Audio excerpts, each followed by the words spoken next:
Hello viewers, अस्सलाम वालेकुम। आज हम एडिटोरियल रीड करने जा रहे हैं टेस्ट सीरीज़ 1। ये क्रिकेट से रिलेटेड एक एडिटोरियल है।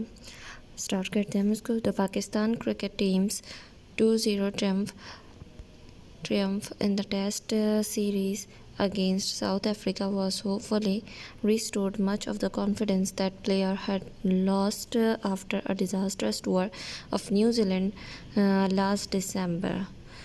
पाकिस्तान क्रिकेट टीम की जो विक्ट्री है टेस्ट सीरीज़ के अंदर साउथ अफ्रीका के अगेंस्ट, वो पूरी तरीके से उसने जो एतमाद पाकिस्तानी टीम के प्लेयर्स खो चुके थे लास्ट दिसंबर में न्यूजीलैंड के टूर के बाद, जहां पर उन्हें बहुत ही बुरी शिकस्त हासिल हुई थी।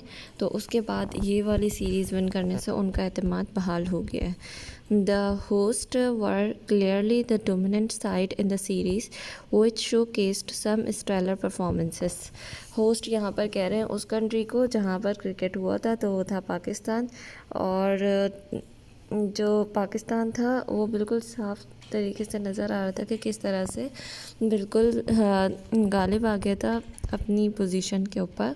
और बहुत अच्छी स्टेलर कहते हैं वंडरफुल आउटस्टैंडिंग को। बहुत अच्छी परफॉर्मेंसेस भी देखने में आई, especially from last bowler Hassan Ali, debut making spinner Nouman Ali, batsman Fawad Alam and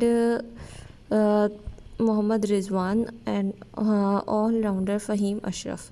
तो यहाँ पर जो 4-5 लोगों के नाम मेंशन हैं, एक तो बॉलर का नाम दिया हुआ है इन्होंने हसन अली का, कि इनकी जो परफॉर्मेंस थी वो बहुत अच्छी थी। और उसके अलावा डेब्यूट मेकिंग उसको बोलते हैं जो पहली दफ़ा पब्लिक में अपीयरेंस दे रहा हो अपनी, तो वो थे नौमान अली, स्पिनर थे, मतलब कि बॉलर थे। और उसके बाद आता है बैट्समैन फवाद आलम, और उसके अलावा मोहम्मद रिजवान। और पे एक नाम आ रहा है ऑलराउंडर का, वो है फ़हीम अशरफ। तो इन सब की परफॉर्मेंस बहुत अच्छी थी। The south Africans on the other hand maintain their poor record on Asian wickets. इसके अलावा जो साउथ अफ्रीका है उन्होंने दूसरी साइड पर अपना एक बहुत ही पुअर रिकॉर्ड मेंटेन किया जब एशियन विकेट्स की बात आती है। तो एशियन विकेट्स यहाँ पर इसलिए कह रहे हैं, एशियन विकेट से डिनोट कर रहे हैं पाकिस्तान को, कि पाकिस्तान ने जितनी ज़्यादा विकेट्स ली हैं उनकी, तो उस हिसाब से साउथ अफ्रीका ने, साउथ अफ्रीका के एक अलग अफ्रीकन कॉन्टिनेंट से और ये एशियन कॉन्टिनेंट से पाकिस्तान, तो इसलिए यहाँ कहा जा रहा है कि अफ्रीकन विकेट्स जो हैं उसमें बहुत पुअर रिकॉर्ड मेंटेन किया है। which has seen them losing 9 test matches on the trot since 2015 in this region। Trout कहते हैं बहुत स्लोली आगे बढ़ने को। तो इस पुअर रिकॉर्ड की वजह से उन्होंने 9 टेस्ट मैचेस के अंदर वो हारे हैं 2015 से लेकर अब तक इस रीजन में मतलब एशिया में। With reluctant skipper Quinton de Kock not leading the team from the front.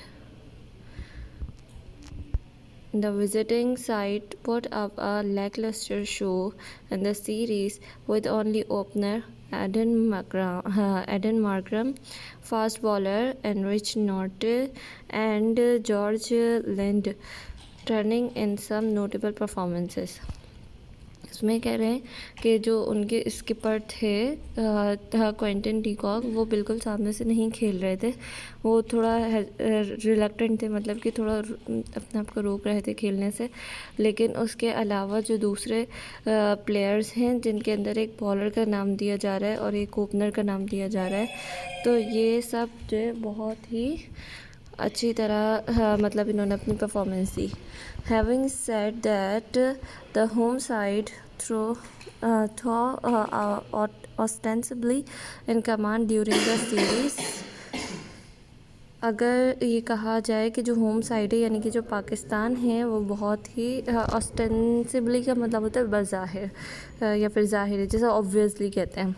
तो अगर देखा जाए तो जो पाकिस्तान है वो ज़ाहिर है कि बहुत अच्छी कमांड में थे इस सीरीज़ के अंदर। Can do much more to improve both batting and bowling which have hurt them on tour. इतनी अच्छी कमांड में होने के अलावा और ये कह रहे हैं कि हाँ, ये अभी और बहुत कुछ इम्प्रूव कर सकते हैं अपनी बैटिंग में भी, बॉलिंग में भी।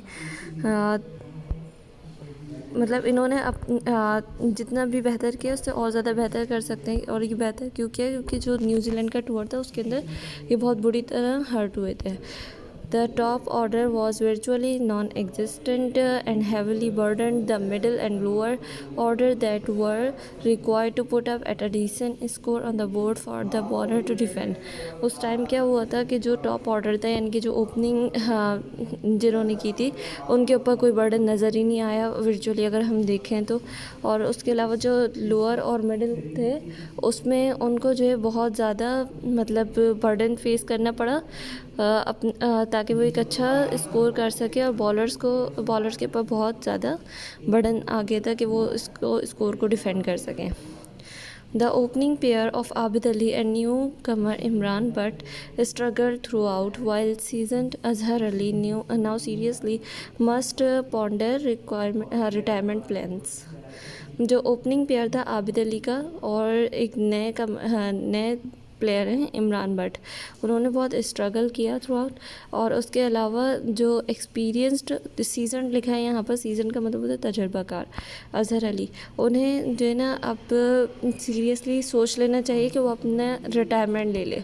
Veteran spinner Yasir Shah, veteran भी जो एक्सपीरियंस्ड बंदे के लिए जो बहुत ज़्यादा अच्छा स्किलफुल है अपनी फील्ड में उसके लिए यूज़ किया जाता है। तो veteran spinner Yasir Shah despite having captured 7 wickets in the Karachi test failed to impress in Rawalpindi and should be asked to rediscover his Midas touch. अच्छा, ये जो यासिर शाह हैं इन्होंने कराची के अंदर बहुत अच्छा खेला था और 7 विकेट्स ली थी, लेकिन ये रावलपिंडी के अंदर अपनी इस माहिराना तरीक़ों से बिल्कुल इम्प्रेस नहीं कर पाए। A fair share of credit for Pakistan's victory must also go to newly appointed chief selector. एक जो चीफ़ सेलेक्टर है हमारे मोहम्मद वसीम, इस पाकिस्तान की विक्ट्री का क्रेडिट जो है उनको जाता है।